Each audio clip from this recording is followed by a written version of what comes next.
Okay, now that we got the spoiler-free review out of the way, which you guys can watch, this video is going to be talking about spoilers for the story. So before I begin, I do want to say that if you have not seen this film, please do not watch this video. I mean that because, let's face it, it would really hurt you a lot and ruin the experience. So my recommendation is to watch my spoiler-free review, then see the film, and then come here. Trust me, viewer discretion is advised, and I do not want to spoil anyone for any reason. So basically, Star Wars Rogue One, I did mention it was amazing. I really loved it. But the fact that the film is like a massive war story from start to finish. And the plot basically centered around a group of rebels trying to obtain the plans for the Death Star, which was the whole gist of it. But how it was done was just incredibly insane. It really is, because it focuses on a group of characters like Jyn, K2SO, Chirrut, and Krennic. They all gather together and unite to obtain the Death Star plans so that the Rebel Alliance can have a fighting chance. And speaking of which, the Rebel Alliance, even though they were like a united front, they seem kind of divided. Divided because they know the Empire has something big. They know the Empire has something planned. And we know it's the Death Star. And we've seen what its power is capable of, especially on how it destroyed a city and destroyed the very weapon. Yeah, this is before the Death Star was able to use its power to annihilate planets. But seeing it in its power like that is just scary. What I really liked is that the film centers not just only on the plot, but also on the characters. As I mentioned in my review, that it kind of started off slow, but then it picked up. I felt that the characters helped bridge the story together, especially the main protagonist herself. The main protagonist was just truly a sight to see. She was like a battle-hardened individual, Jyn Erso. Jyn Erso is one of the main protagonists, and she starts off innocent since she lived a peaceful life. But after how her father got kidnapped by Orson Krennic, who is an Imperial director, basically she starts to harden up, ready to deal with war. And she was basically like a thief. She was like a rebel, which was why the rebellion, the Rebel Alliance led by Moth Mothma, sort of told her that she could help. And that was how she was able to get herself involved in finding a pilot who has an holographic message from Galen for the Rebel Alliance. And basically it was like a plan to obtain the Death Star, like the weakness for the Death Star. And we finally learned the man behind it. The man behind it was Galen Erso. Basically, he was an Imperial scientist. He started off in the Empire, but after seeing how much power, like the Empire itself, he decided to quit. And that kind of got him upset, and Orson Krennic was forced to get him back to finish it. And yeah, he is the man responsible for creating the Death Star. But at the same time, he's also responsible for giving the rebels a chance to fight back. And that was how the weakness came about. A thermal exhaust port as a fatal weakness, right below the main point. And I originally thought that the guy who designed the Death Star was like someone else. But not in this case. It was now this guy. We're following the new canon that Disney implemented in 2014. And Jyn was able to get help from a lot of different characters. Many of them like robots, like K2SO, who was a reprogrammed Imperial robot. Well, I will admit it was kind of awesome. As well as Cassian Andor. And I kind of grew to like Cassian at first. And yeah, until we find out he was ordered to kill Jin's dad. But he didn't want to do it.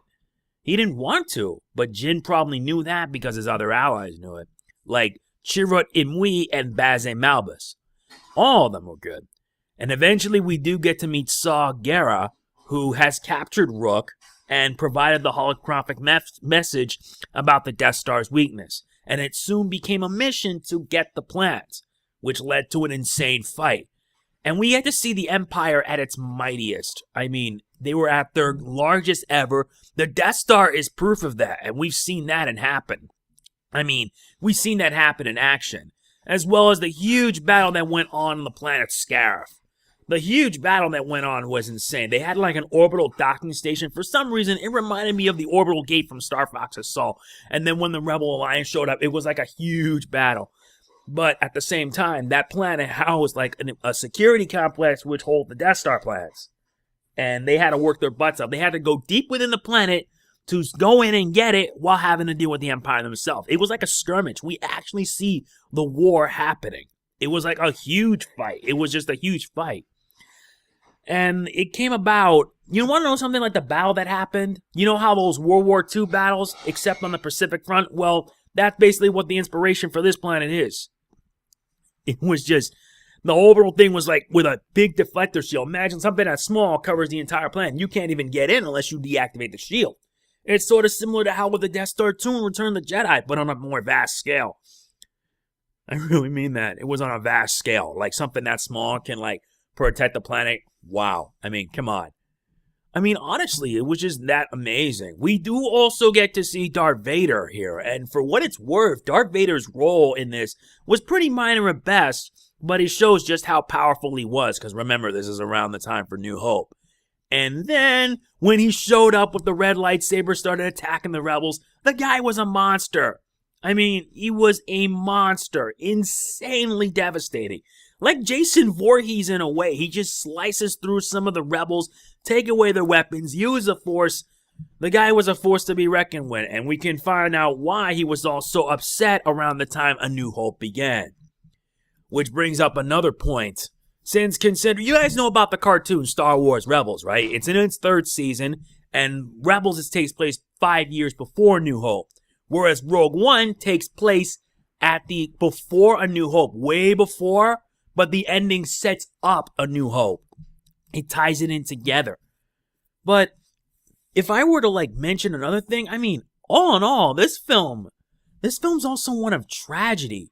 Massive, massive tragedy. There's like tragedy all over, especially at the end when the rebels risked their lives to basically give the rebellion a fighting chance. It was sad. It really is sad and made you feel bad for all the characters. Heck, I grew to like all the characters as it is. I mean, my God, I didn't think it would actually end like that. It was sad. I already said it was sad seeing them go down one by one. But yeah, it was crazy. Everything about it was just good, and it was just a good, intense war film. War film all around. But if I were to, I will say that I had a lot of favorite characters, but my favorite, truthfully, was K2SO. I mean, the big robot that did have like a dry sense of humor. And I do mean very dry. Very dry, because the guy can not only fight, he can also shoot like an average human. Which really is a surprise. It was something else. Not to mention, I also like Jin and Cassian Andor. I felt that in time, they didn't get along at first, but in time they learned to work together. Even in spite of that, they were able to work together and succeed in their mission, despite the fact what would happen in the end. And also, Orson Krennic. I noticed also as well that Orson Krennic's uniform was in white. And if there was like someone in uniform in white, I thought he would be like a Grand Admiral or something. But it turned out the guy was a director who was behind the Death Star. And it was also nice seeing, Grand Moff Tarkin and Princess Leia again. As for Grand Moff Tarkin, he's portrayed by a different actor, but his likeness is that of the late Peter Cushing. And when I saw him like that, I was literally freaking out. I was literally freaking out that he is here, and I thought Peter Cushing came back to reprise his role for Rogue One. But then I learned it was like digitally enhanced. The same can be said for Princess Leia too. It just sets everything up nicely. Now, how do I feel about the film? I mean, come on, let's face it. I could just talk on and on and on. And remember, this is all spoiler territory. Let's face it. There are a lot of other things I like. The final battle scene at the end was good. The ground mission was also awesome. Seeing AT-ATs appear, and there were also different variety of AT-ATs. AT-ATs, all-terrain assault transports. They even brought along all-terrain scout troopers in that planet where they had the Krem crystals. The crystals that would use the power of the Death Star super weapon.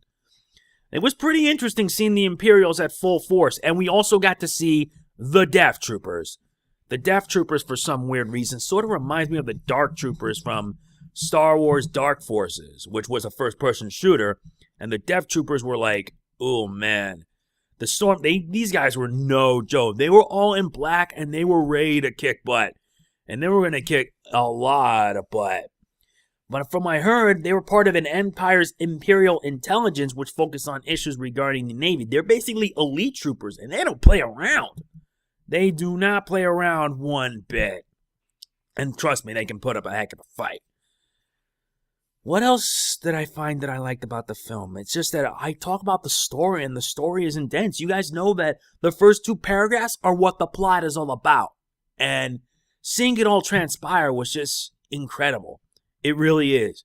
Oh yeah, there was also another thing I liked. The blind warrior Chima Imwe. For some reason, he kept saying, "The Force is within me. I am one with the Force." Yeah, it's just nuts. He was a blind guy.